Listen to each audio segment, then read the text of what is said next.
Kondo o lupa? Ito yung madalas na question ng mga first-time investor.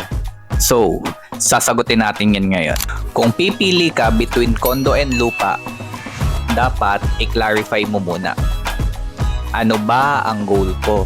Kasi magkaiba sila ng game. Kondo pang cash flow. Kung gusto mo ng monthly income, dito ka. Pwede mong ipa-rent, long term, or Airbnb. Lalo na kung nasa prime areas, business district, near developments, mabilis ang galaw ng money.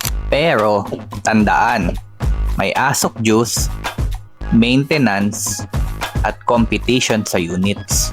Lupa. Pang long-term appreciation.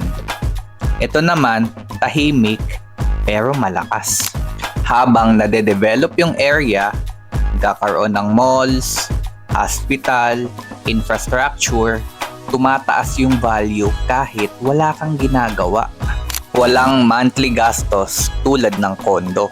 Pero, hindi agad siya kumikita.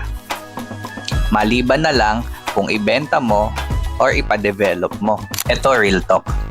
Kung gusto mo ng income ngayon, kondo. Kung gusto mo ng yaman in the future, lupa. Pero, ito yung hindi sinasabi ng lahat. Hindi location lang ang labanan. Timing din. Mapakondo pa yan or lupa. Kung papasok ka sa tamang area na papunta pa lang sa development, dun ka kikita ng malaki. So, kung nag-iisip ka kung saan ka mag-i-invest, don't decide blindly.